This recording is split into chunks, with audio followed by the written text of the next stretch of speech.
Hey everyone, welcome back to another episode of the English Hour. I'm your host, Sophia, and today we have a very special guest, Jacob, joining us.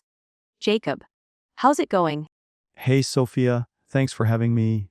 I'm doing great. Really excited to be here today. How about you? I'm doing well. Thanks for asking. So today, we're diving into a topic that I think a lot of people struggle with at some point: finding balance in life.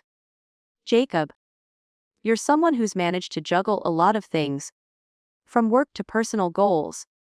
So I'm really excited to hear your thoughts on this. Yeah, balance is definitely something I've had to figure out over time. At first, I didn't even know what balance looked like. It's so easy to get caught up in one area of life and let the others slip away. That's so true. I feel like the idea of balance can be a bit misleading, because it's not about perfectly dividing your time. It's more about adjusting priorities based on what's happening in your life at the moment. Exactly, and I think the key is being flexible. There are days when work needs more attention, and other days when you need to focus on your health or relationships.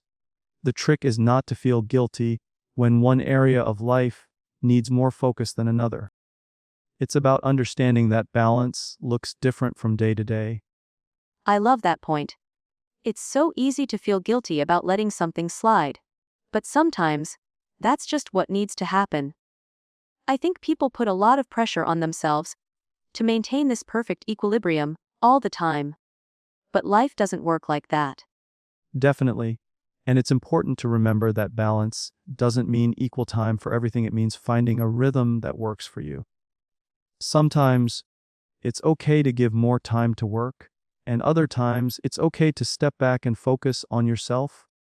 It's all about self-awareness and listening to what you need. That's such a great point.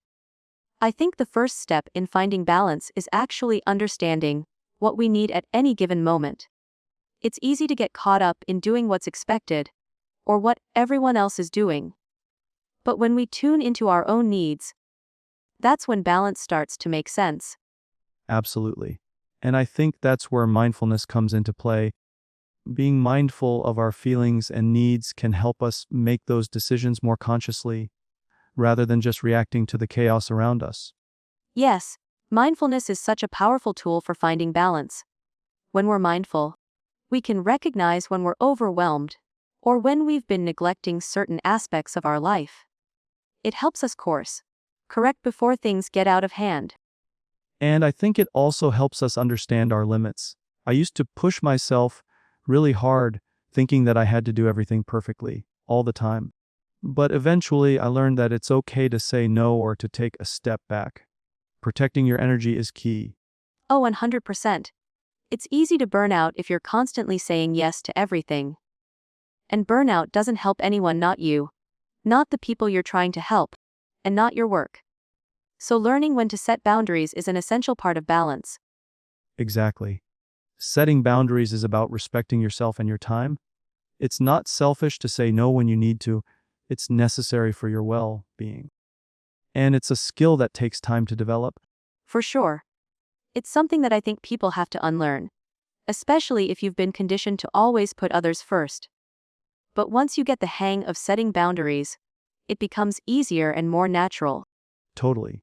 And once you've set those boundaries, it creates space for you to focus on what really matters, whether that's your passions, your health, or your relationships. It's all about having the freedom to prioritize what's important at any given time. I love that freedom to prioritize. It's so important to give yourself permission to focus on what matters most to you, even if that means saying no to other things. It's about honoring your needs and your values. Exactly. And I think that's what true balance looks like, having the freedom to live according to your values and priorities without feeling guilty about it. Absolutely. And that's the message I hope everyone takes away from today's conversation. Balance isn't about doing everything perfectly.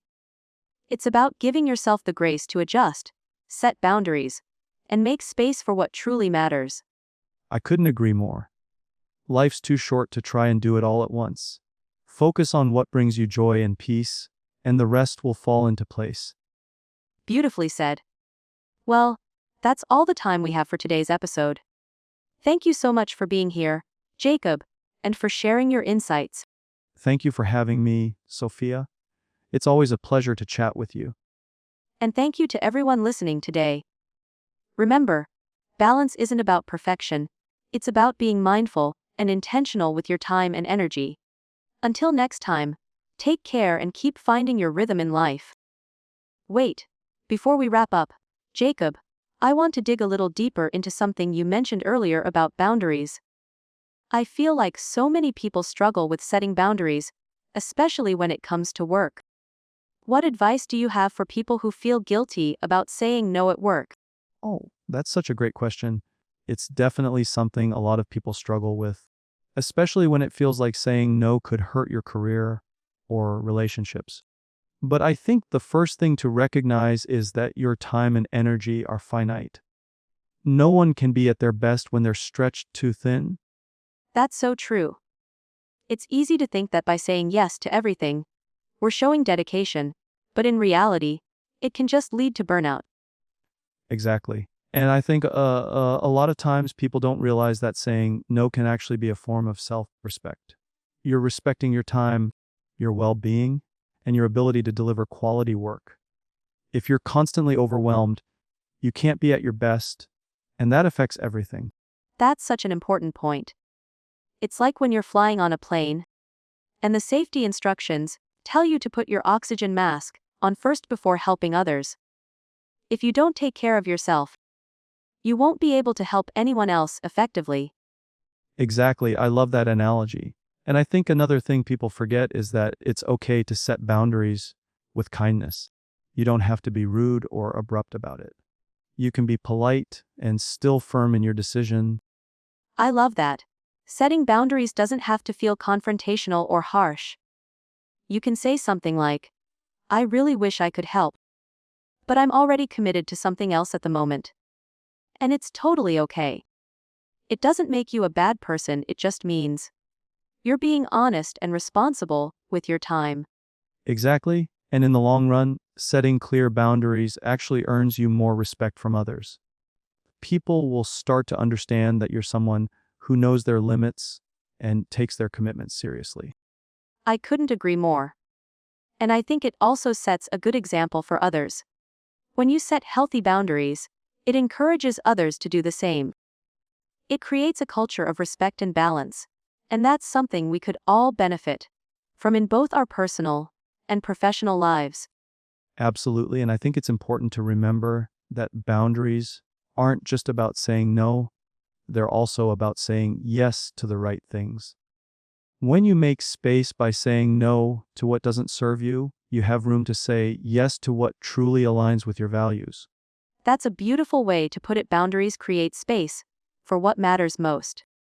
I think a lot of people get so caught up in the hustle and bustle that they forget to pause and really think about what's important to them.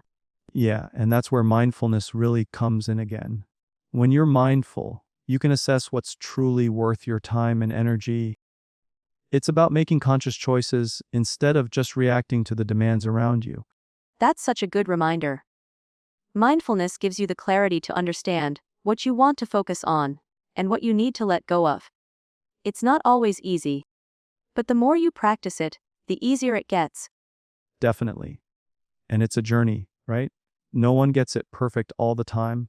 Some days you'll say yes when you should have said no, and that's okay. The key is to learn from it and adjust as you go along. That's such a great point. We're all human, and we're all learning as we go. The important thing is to be kind to ourselves and keep striving for balance without expecting perfection. Yeah, exactly. Life is messy, but that's what makes it interesting. If everything was perfectly balanced all the time, we wouldn't learn or grow. So true. It's the ups and downs that shape us and help us find that sweet spot where we can live in alignment with our values. Exactly.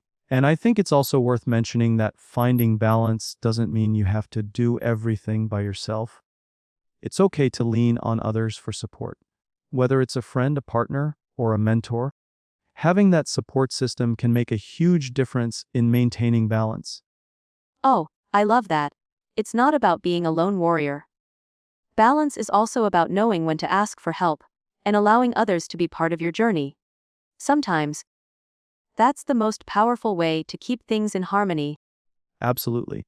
And I think when we open ourselves up to others, we create stronger connections and a deeper sense of community. It's not all about individual effort, it's about collective support and understanding. 100%. And with that, I think we've touched on some really important insights today. Balance isn't just about managing time, it's about creating space for what truly matters and giving yourself the grace to adjust when things get off course. I couldn't have said it better myself, Sophia.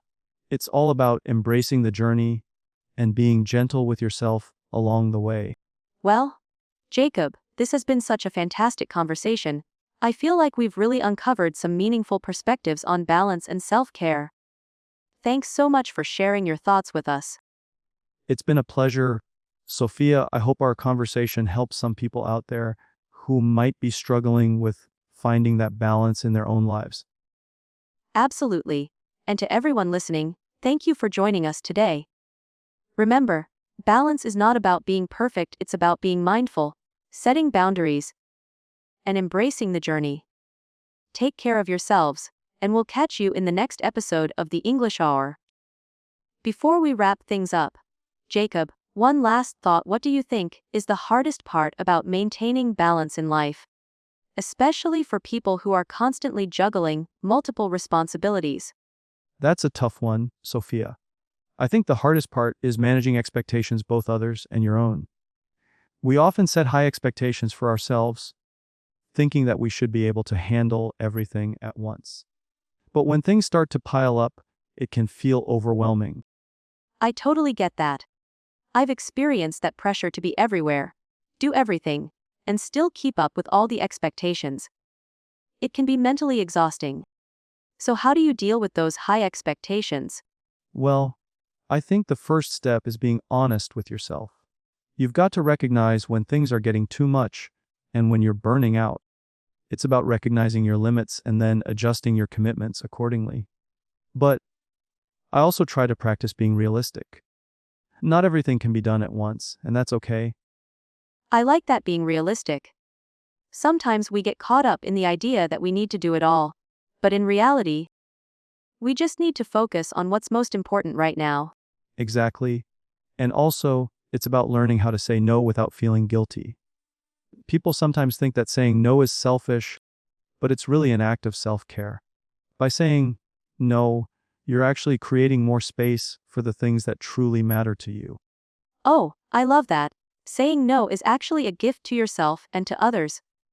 Because when you're not overburdened, you're more likely to be present and do a better job at whatever you are focused on. Right? And sometimes saying no also means protecting your peace. It might be tough in the moment, but it's necessary for your long-term well-being. I think people often forget how important it is to safeguard your mental health. That's a great point. Mental health is often overlooked in the hustle culture, but it's so crucial. How do you personally ensure that you're staying mentally healthy while managing your responsibilities? One of the things I try to do is establish routines like a morning ritual or evening wind down. Having that consistency in my day helps me manage stress. Also, I try to make time for activities that refresh me mentally, like reading, exercising, or just going for a walk. Routines are so important. I find that when I have a structured day, I'm less likely to feel scattered, and I can really focus on what matters without feeling rushed. How do you stay motivated to stick to those routines? It's not always easy, I'll be honest. But for me, it's about starting small. When I commit to something manageable, like 10 minutes of stretching in the morning or reading a chapter before bed, I'm more likely to stick to it. And once I see the benefits, it makes it easier to stay motivated. I love that approach, starting small and building from there. It's much easier to stay consistent when the tasks don't feel too overwhelming. Exactly. And also, I've found that it helps to have accountability. Whether it's a friend, family member, or even a colleague, having someone to check in with can make a big difference in staying on track. Accountability really works wonders. I think it also helps to have someone to share the wins with, no matter how small. It keeps you motivated and reminds you of the progress you're making. For sure, celebrating the small wins along the way helps you stay positive and focused on your long-term goals. And it doesn't have to be anything big, just acknowledging the effort you put in is enough. I love that perspective. It really does help keep things in perspective. And I think the key takeaway here is that balance isn't something you achieve once, and for all it's an ongoing process. We all have to check in with ourselves, reevaluate, and adjust as needed. Absolutely, it's about being flexible and adaptable. Life changes and your priorities might shift. The important thing is to stay mindful and adjust without beating yourself up for it. That's so true. Being kind to yourself and giving yourself grace during those shifts is key. There's no one size fits all solution to balance. It's something that evolves over time.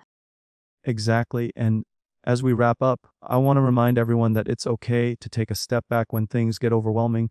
It's okay to pause, reset, and reassess what's important. Balance is about listening to yourself and making choices that support your well-being. Such great advice, Jacob.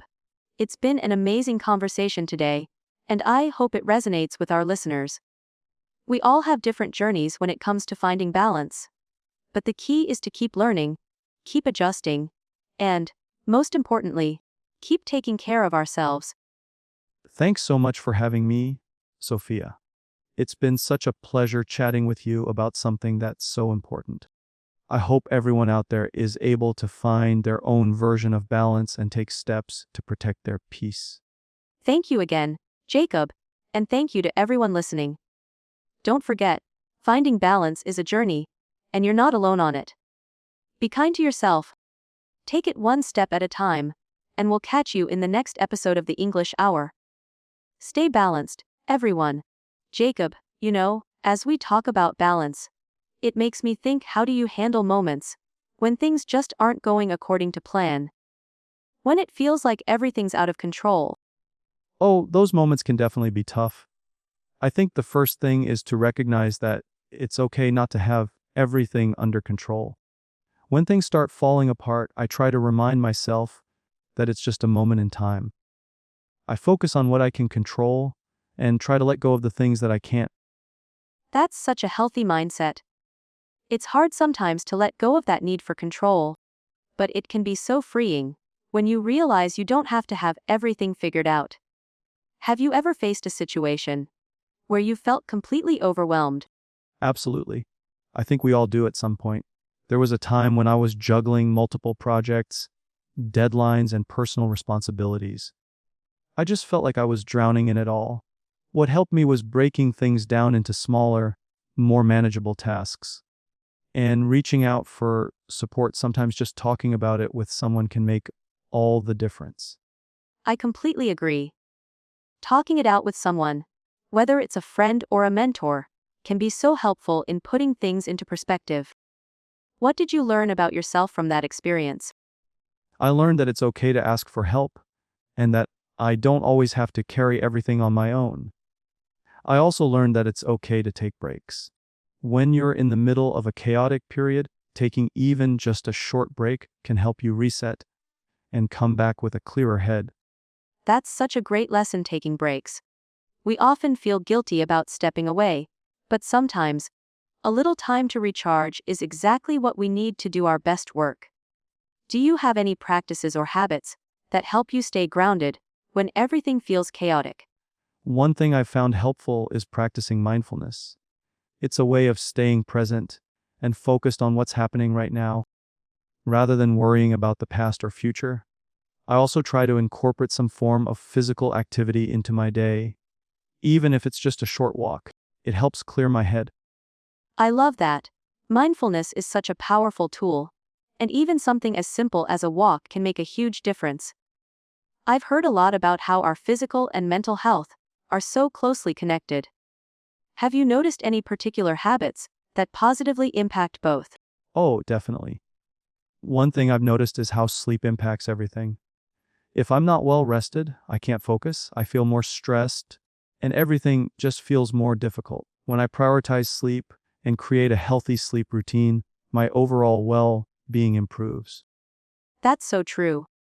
Sleep is often underestimated, but it's essential for both mental and physical health. I've noticed that when I get a good night's rest, I'm more productive and less stressed. Speaking of productivity, how do you stay focused throughout the day, especially when distractions pop up?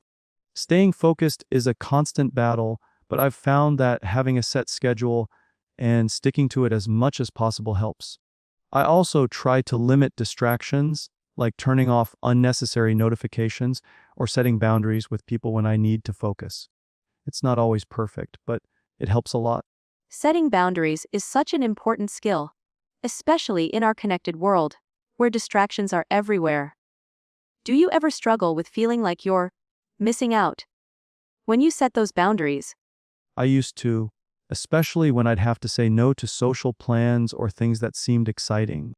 But I've learned that those boundaries are necessary for my well-being. When I take care of myself first, I'm in a better position to enjoy those moments when they do come around. So, it's less about missing out and more about being present when it matters. That's a great way to look at it, being present when it matters most. It sounds like you've really learned to prioritize yourself in a healthy way. What advice would you give to someone who's struggling to create boundaries in their own life? I'd say start small. It's not about being perfect or immediately saying no to everything. Start with little things like saying no to an extra task at work or taking a break when you need one. As you build that muscle, it becomes easier. And remember, it's okay to let people know why you're setting boundaries. Most people will understand and appreciate it. That's such valuable advice. It's easy to feel like we have to please everyone, but in the end, we end up feeling burnt out. Setting those boundaries, even small ones, can make a huge difference in how we show up for ourselves and others. Do you think people are becoming more aware of the importance of boundaries these days? I think so, yes. There's definitely a growing awareness of the need for self-care and boundaries, especially with how fast-paced everything has become. But I think it's still something we need to keep talking about.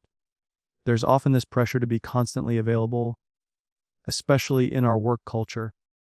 And it's important to remind people that they don't have to be on all the time. Exactly. The pressure to always be available, always be connected, it's exhausting. And it's so important to have those moments to disconnect and recharge. That's where boundaries really come into play. Do you have any tips for creating a disconnect period? One tip that's helped me is creating tech-free zones or times. For example, I make it a rule not to check emails or social media after a certain time in the evening.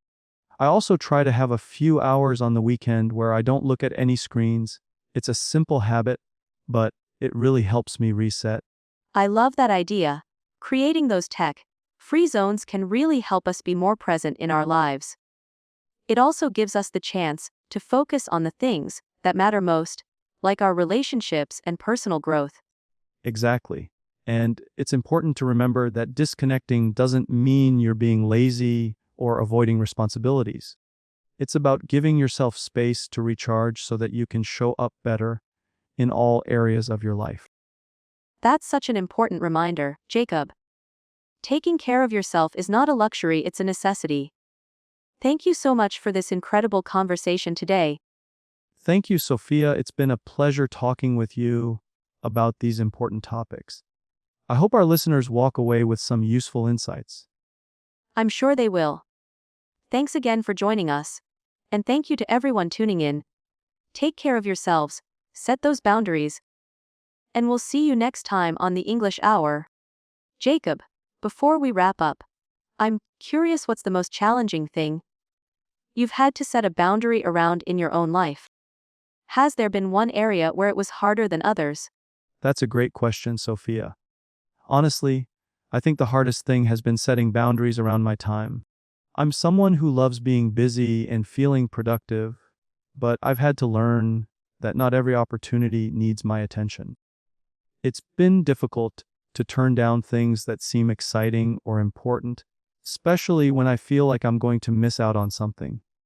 I totally get that. It's so easy to get caught up in the more is better mentality. How did you learn to say no to those exciting or important seeming opportunities? It took some time, honestly.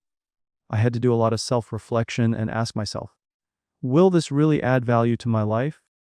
Or am I just doing it because I feel like I should? Once I started focusing on what truly aligned with my goals and values, it became easier to say no.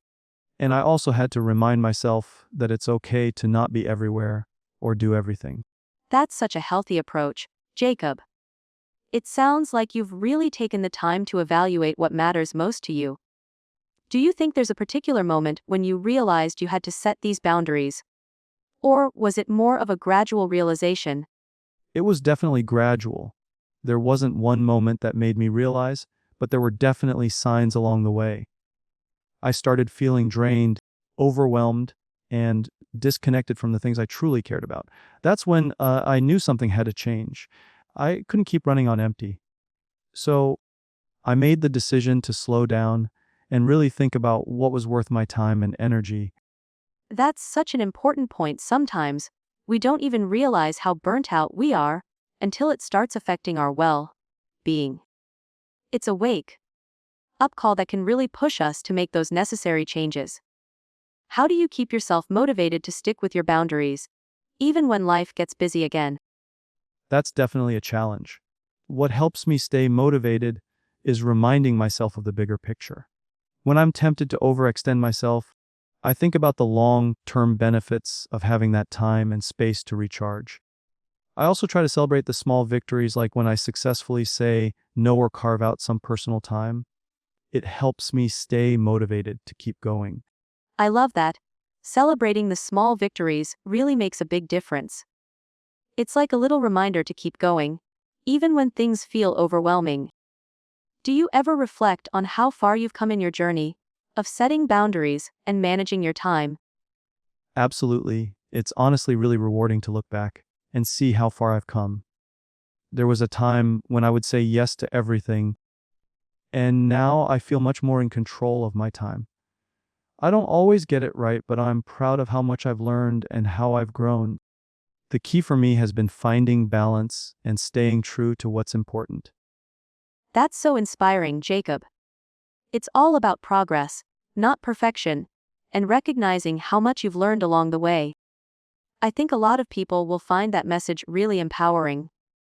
Do you think the journey of setting boundaries is something that continues to evolve? Or do you think you'll reach a point where you've got it all figured out? I think it will always evolve. Life changes, and so do our needs and priorities. What worked for me a year ago might not work as well now, and that's okay.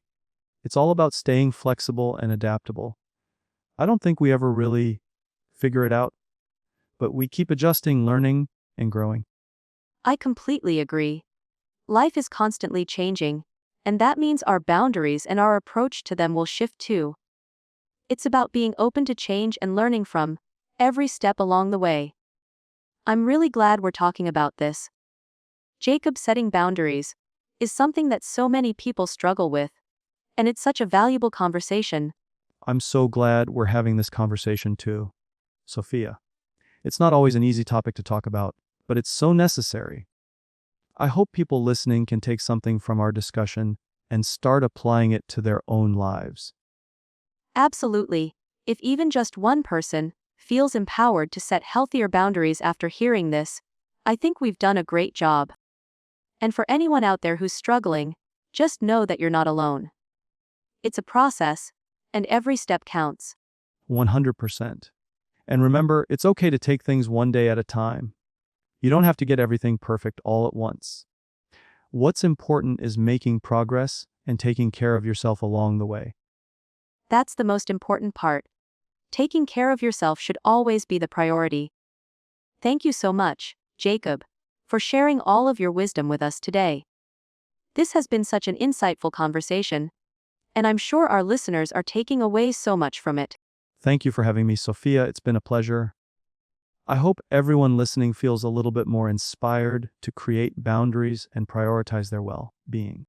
Thank you again, Jacob, and thank you to everyone tuning in today. We hope this conversation helps you as you work toward creating the balance and boundaries that support your well-being.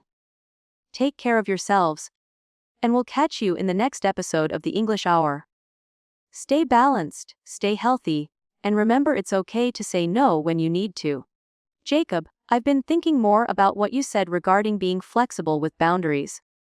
Do you ever find that it's hard to switch your mindset between being strict about your boundaries and being adaptable when new situations come up? Oh, absolutely. It's a constant balancing act. Sometimes I have to remind myself that being adaptable doesn't mean abandoning my boundaries completely. It's about finding a middle ground. There are times when I need to step back and stick to my limits, and other times when I have to let go of those boundaries a little bit to accommodate a unique situation. But I've learned that if I do that too often, I risk burning out. That's such an interesting point, Jacob. So, how do you know when it's time to let go of your boundaries a little bit, and when it's time to stand firm? It really comes down to tuning into how I'm feeling. If I'm feeling excited and energized about something, I'm usually more willing to push my limits a bit. But if it starts to feel like a drain on my energy, I know that it's time to reinforce those boundaries. Also, I think it helps to evaluate the opportunity. Does it align with my long-term goals? Is it something that'll really add value to my life? Or am I just saying yes because it's convenient? I love that. You're being intentional about it. It's not just about saying yes or no on a whim. It's about looking at the bigger picture and considering your energy and goals. Do you find that checking in with yourself like that has helped you set stronger, more sustainable boundaries over time? Absolutely. It's helped me avoid a lot of regret. Early on, I'd say yes to everything and then feel exhausted afterward, wishing I'd thought it through. Now, I feel a lot more in control of my time and energy. I don't always get it right, but I've gotten much better at trusting myself and listening to my gut. It's so empowering to be able to trust your instincts like that. But I know that not everyone has the same level of confidence when it comes to setting boundaries. Do you have any tips for people who might struggle with saying no or putting themselves first? That's a great question. One thing I've learned is that you don't have to give a long explanation when you say no. It's okay to just say, I can't do that right now, or that doesn't align with my priorities. You don't owe anyone an entire backstory. Also, I think it's important to remember that saying no doesn't mean you're being selfish. It just means you're protecting your time and energy for what matters most to you. That's such an important point. So many people feel like they need to justify their decisions or explain themselves, but being direct and respectful is enough. It sounds like the key is to be firm in your decision without feeling guilty about it. Exactly, and another thing I've learned is that it gets easier with practice. The more you say no and stick to your boundaries, the more comfortable you become with it. It's like a muscle. The more you flex it, the stronger it gets. That's such a great analogy. It's all about practice. And I imagine that the more you practice setting boundaries, the more you start to see the positive impact it has on your mental health and relationships. Definitely. I've found that when I set clear boundaries, I feel less stressed and more present. I'm able to give my full attention to the things that matter most. Plus, my relationships have become more honest and respectful because people know where I stand. It's a win-win situation. That's amazing. And I love that it's not just about protecting yourself, but also improving the quality of your interactions with others. It sounds like boundaries can actually strengthen relationships rather than create distance. Exactly. At first, I was worried that setting boundaries would push people away, but it's had the opposite effect. People appreciate when I'm clear about what I need, and it leads to more honest and supportive relationships. It's about creating mutual respect. That's such an insightful perspective, Jacob. It really shifts the narrative about boundaries from something that feels isolating to something that fosters connection. I think a lot of people will feel relieved hearing that. I hope so. I think there's a misconception that boundaries are about building walls, but in reality, They're about creating a foundation for healthier connections. You can still be close to people and set boundaries. It just means being mindful of your own needs. Absolutely. And when you respect your own needs, you're in a much better place to show up for others. You're not running on empty, so you can give more from a place of abundance. It's about balance. When you honor your boundaries, you're not only taking care of yourself, you're also showing up as a better version of yourself for others. It's a win all around. I couldn't agree more, Jacob. And I think that's such a beautiful way to approach boundaries by focusing on the positive impact they can have on both ourselves and the people we care about. Definitely, setting boundaries is an act of self-love, and it benefits everyone in the long run. Well, I've really enjoyed our conversation today, Jacob. You've shared so many valuable insights on boundaries and how to set them in a way that promotes well-being and healthy relationships. Thank you, Sophia. It's been such a great conversation. I hope it helps some listeners feel more empowered to take control of their time and energy. I'm sure it will. And thank you to everyone listening today. We hope this episode has given you some fresh perspectives on boundaries and how to make them work for you. Take care of yourselves, set those healthy boundaries, and we'll catch you next time on the English Hour. You know, Jacob, I'm curious, have you ever had a moment where someone didn't respect your boundaries? How did you handle that without things becoming too awkward or confrontational? Oh, definitely. I think we've all had at least one moment like that. I remember a friend who kept calling late at night to talk about things going on in their life. I genuinely cared, but I was starting to lose sleep. At first, I didn't want to say anything because I didn't want to seem cold. But eventually, I realized that I couldn't keep sacrificing my rest. So, what did you say? I kept it honest but kind.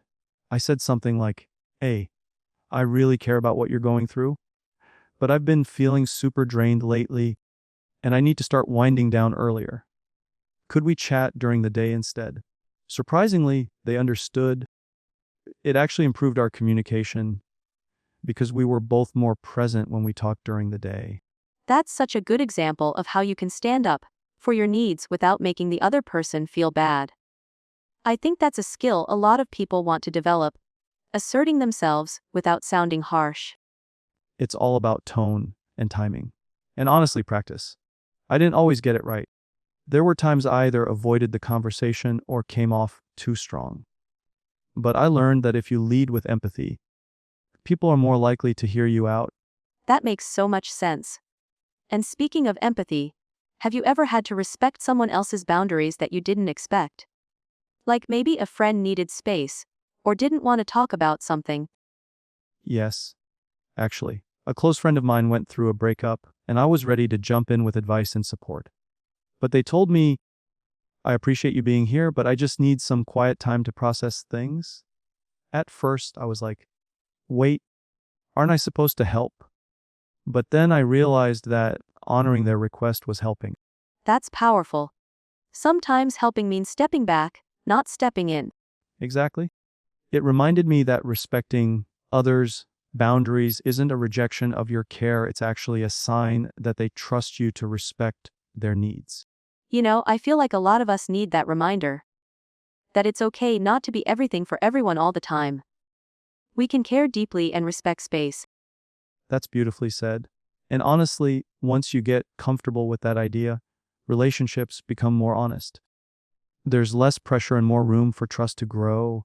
Jacob, can I ask something more personal? Sure, go ahead. Have you ever felt guilty after setting a boundary, even when you knew it was the right thing? Oh yeah, totally.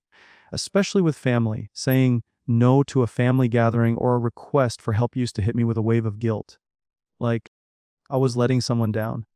But I had to remind myself that guilt doesn't always mean I did something wrong. Sometimes, guilt is just a sign that I'm breaking an old pattern. Wow, that's such a good reframe. Guilt as a sign of growth, not wrongdoing. Exactly. When you've been conditioned to always say yes, learning to say no feels uncomfortable. But discomfort is a sign of change. I think a lot of listeners needed to hear that. It's so reassuring to know that even people who are good at boundaries still feel that internal tug sometimes. For sure. You don't have to be perfect at it. Boundaries are a practice, not a performance.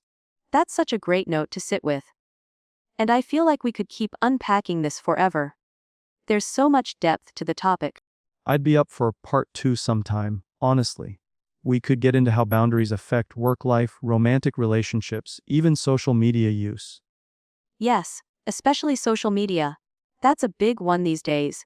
People feel obligated to be constantly available, constantly responsive. And it burns them out. Maybe we could talk about digital boundaries next time, things like turning off notifications, not replying immediately, and taking tech breaks. I love that idea. Let's do it. For now, though, thank you so much for today, Jacob. Your openness and insight are always a breath of fresh air. Thanks, Sophia. It's always a pleasure talking with you. And I'm looking forward to our next deep dive. Me too. And to everyone listening, we hope today's conversation gave you tools and reassurance. You deserve to protect your peace and communicate your needs because you matter. Stay kind to yourself, and we'll catch you again soon on the English Hour.